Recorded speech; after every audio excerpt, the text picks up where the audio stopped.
We got a really good question here for everybody who's had to suffer lockdowns recently. What do I do when my kids are totally bored? All right, I want to tackle this. It'll take me 2 sessions. You can get the links to both below.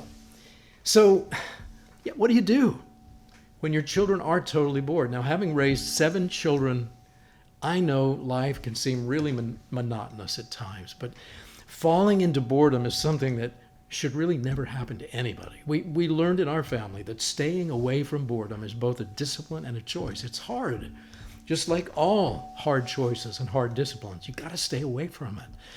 And so until our children learn to take an aggressive interest in the world on their own, we had a rule in our house. No one, and you can have rules in your house, and you can change them if you need to and modify them as your children get older or whatever you need to do. But here's one that we had. I mean, we had it, for all of our children for the time that they were growing up. No one can say, I'm bored. I mean, we just didn't want to have that in our house. We didn't want to talk that way. And so our children learned really on never to talk that way. What would we do? Well, if they said, I'm bored, okay. Now, we did want them, of course, to be honest with us. But usually when children talk this way, what are they doing? They're complaining. They're complaining about their circumstances. And so we would say, oh, well, if you're bored, well, here's something that will really engage your mind and your life and your body and everything about you. It's a really hard job.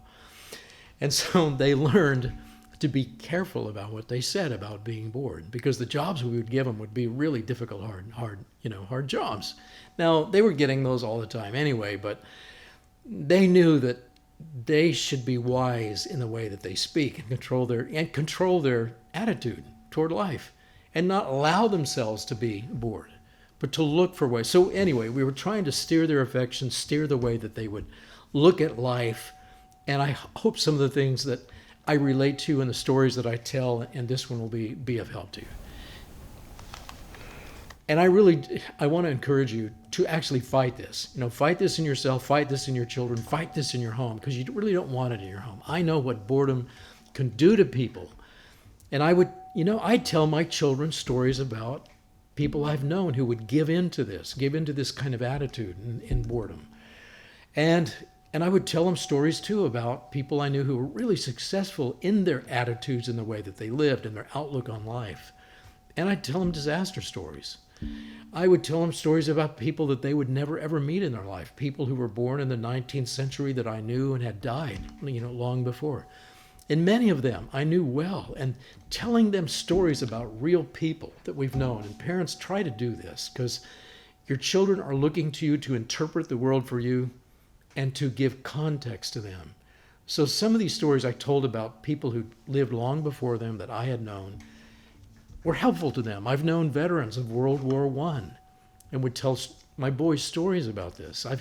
I've spoken to countless combat vets of World War II about their stories that they just had locked up inside of them and just wouldn't tell them to their family, mainly because so many wouldn't listen, mainly because they weren't quite sure what people would think of them, having been through so many horrible circumstances in a very bloody and deadly war. Well, they really needed to open up and talk to them, and I tried to help them do that and encourage them to talk to their own children and grandchildren about those things. Now, but here's one thing that I noticed about people born at the end of the 19th century, early part of the 20th century. I don't think any of them were ever bored with the world. But I've grown up with baby boomer kids who never quite grew out of the baby part of being a baby boomer, because they were forever trying to be cool and hip and young, right up until probably they died, imagining that they were cool in their lifeless rest homes. Now, do you remember that Calvin and Hobbes cartoon in the frame? Calvin is practicing being an adolescent, a cool adolescent, and he knows what he's supposed to do and how he's supposed to act. He says to Hobbes, the world bores you when you're cool. And so he's trying to look just as bored as he can possibly look. Now, there's something going on here that's a whole lot more than a trend in youth culture. It's a replacement culture. It's a replacement of productive youth culture with a wasteful culture. And it really has harmed people. And Dr. Jordan Peterson has had to point out to a lot of these damaged people, look, if everyone you talk to is boring, it's not them, it's you. If the world is boring to you, it's not the world, it's your own bad character, your willful blindness, and your empty mind.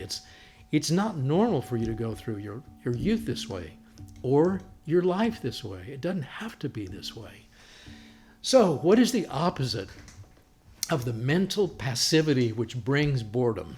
And it's really simple. And so if you've got this in your house, this mental passivity, which is bringing on boredom, the simple answer, the simple solution is mental activity, creating things, building things, working to achieve things, seizing opportunities. The right mental activity brings real, mental exhilaration.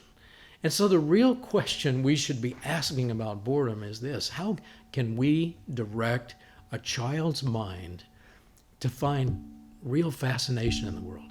How can we get to the point where everything interests us? We should be living that way. Now, and I tell you, having grown up in the confines of the public school system, the government school system, where they basically tried to chill this interest in me, it was really hard for me to break out of it. But I think the way that it finally happened was just learning so many different aspects of different kinds of knowledge so that I could finally see context in the world. It began making sense. And the more I learned about certain areas of knowledge, the more I wanted to learn. And the more I realized how ignorant I was, the more I realized that I need more knowledge to be able to understand this. And the studying it out, looking for it, exploring it, did become exhilarating. And life has just been extraordinarily interesting. So when my wife, and my wife is like this too, she's always continually learning and inquiring. She's got a very agile mind. And that's what we wanted to impart to our children, always inquiring, asking questions about everything we could think of, having at our fingertips all kinds of resources and information. And they grew up at a time where there was no internet. Well, we had books, encyclopedias, dictionaries, things that they could look into and use. So we wanted them to get to the point where they would just see things, and that's kind of a learned discipline. I would try to do this with my children. Do you notice and do you see the color of that sky?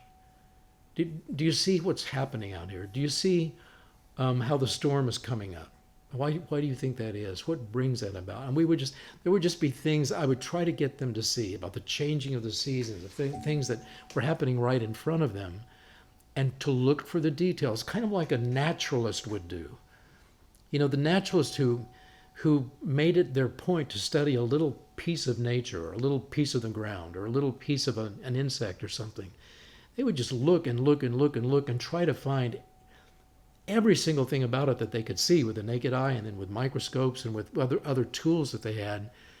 And it was all about becoming better at observation. And we should, if our children get good at that, they can look at anything. They can look at history, they can look at the people on the street, find interest there, and they should never be bored. So here's some ideas.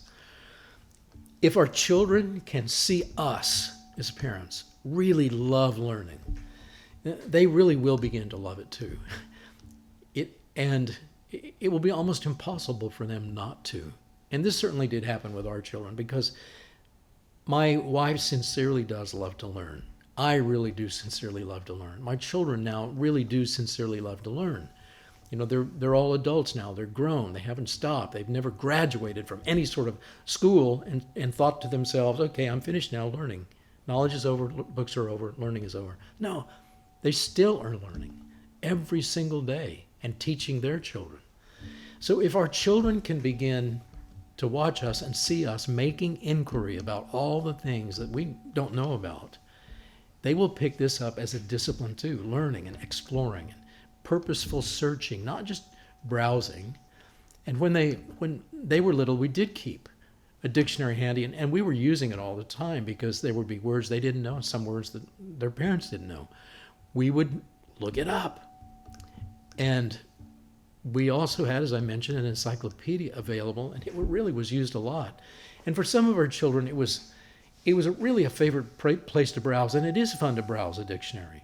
For hours you can look, and it's like following links. You can look from one to the other, and you're learning about footnotes and learning about references to other subjects, and you just got to dig in and find a little bit more. And best of all, as we did this, we learned to talk together about what we were all finding. Books help because they usually have a better collection of knowledge than an internet entry.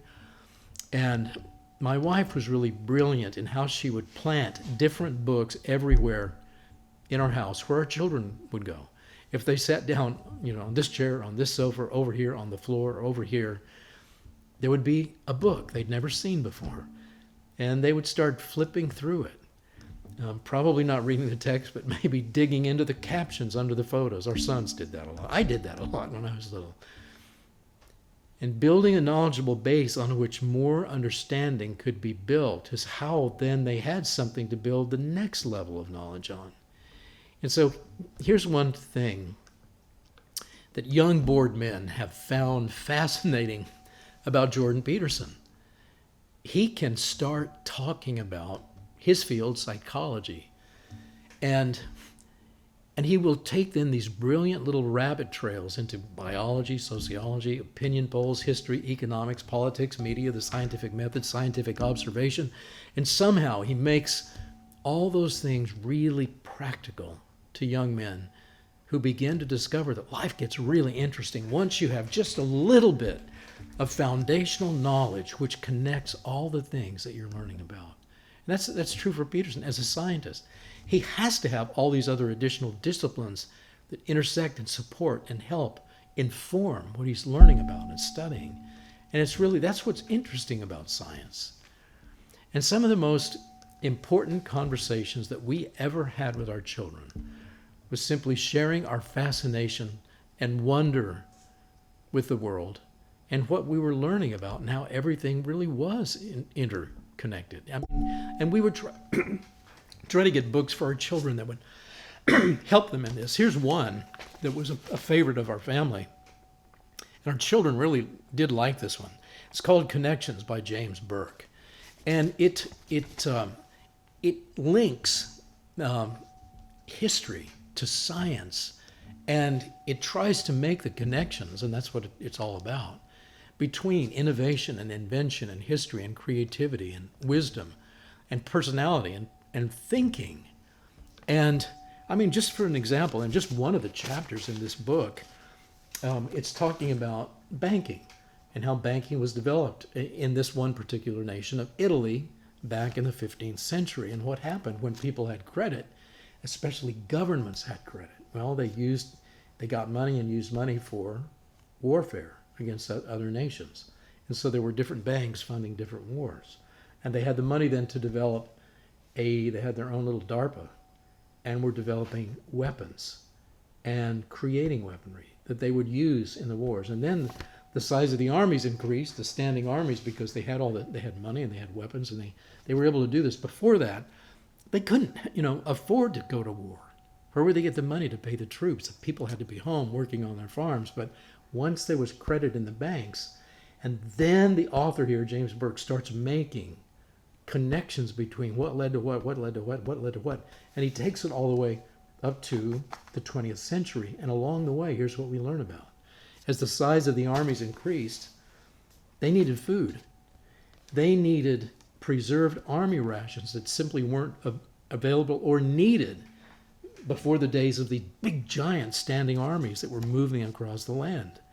And so they had to figure out a scientific way to preserve food and keep it at least a little bit fresh for 2 or 3 or 4 weeks. And so they worked on that. And then with the wounded men, they had to come up with more hospitals and more hospitals and treatments and medicine to take care of these wounded people. In the southern areas where men were cooped up in hospitals, there was a problem with mosquitoes and malaria. And they began trying to figure out how to keep these men from getting it. They didn't really know it was carried by mosquitoes, but experiments with gauze curtains, just to keep the mosquitoes off the men, helped the men. And there was one innovator who, in his hospital, to bring comfort to these suffering patients, he invented air conditioning for his patients in the hospital in 1850. And What did that lead to?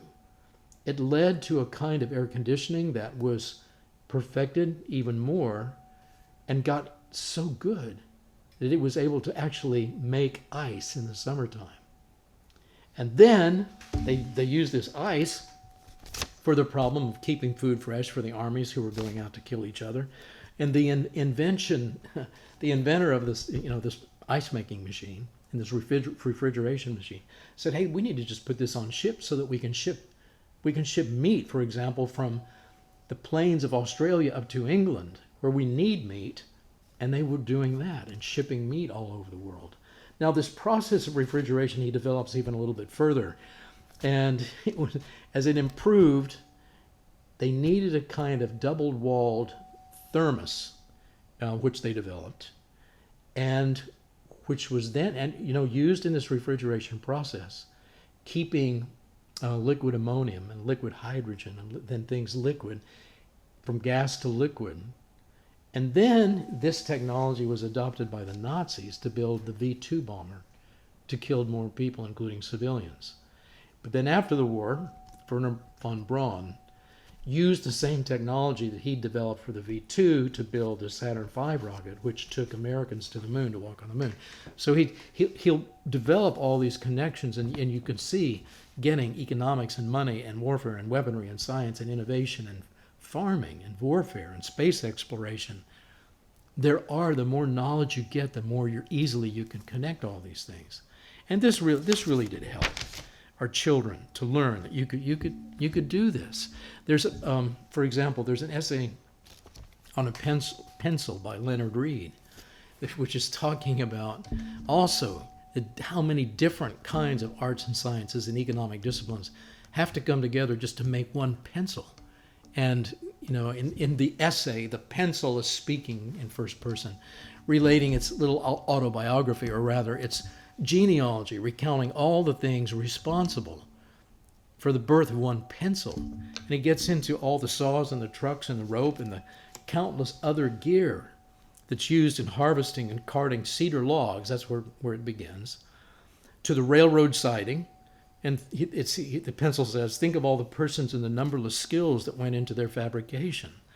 The mining of the ore, the making of steel and its refinement into saws and axes and motors, and the growing of hemp and bringing it through all the stages to heavy and strong rope, which was needed to hold the logs onto the trains. The logging camps with their beds and mess halls, the cookery and the raising of all the foods, why untold thousands of people had a hand in every cup of coffee that the loggers drank. And then he goes on to talk about all the men who poured the concrete for the dam of a Pacific Gas and Electric Company hydro plant, which supplies the mill's power, and the graphite, which is mined in faraway Sri Lanka. And he says, consider the miners and all those who make the many tools and the makers of the paper sacks in which the graphite is shipped, and those who make the string that tie the sacks, and those who put them aboard ships, and those who make the ships, even the lighthouse and the lighthouse keepers. All assisted in my birth, says the pencil, and all the harbor pilots that guide the ships, etc. So he goes through all this, and once you begin to take a look at the world, and you begin to be taught about the world, and you see all the things that really do interconnect everything in our lives, and how interesting it is, and how complex it is, and what people invest in it to be experts in all these different fields that work together, life becomes really, really interesting. I mean, just even a simple pencil and the free market economy that makes that possible, that's just very, very interesting. There are so many more opportunities for learning and innovating right now today than there were in what was available last February when the world was normal. Today it's not normal. And that really is a good thing. It's a stimulating thing. And this should be the most exciting time that a kid could want to live in. I have a story to tell you about noticing when times are unique and exciting, and I'll relate it tomorrow. But here's a hint. It's a story about a previous moment in American history when a whole new world needed to be built because the old one was falling apart. It sounds just like what's going on today, doesn't it? And it really is. Your kids need to get to live through a time like that one, and they get to. This is their opportunity. That's actually really good news. and I'll explain why.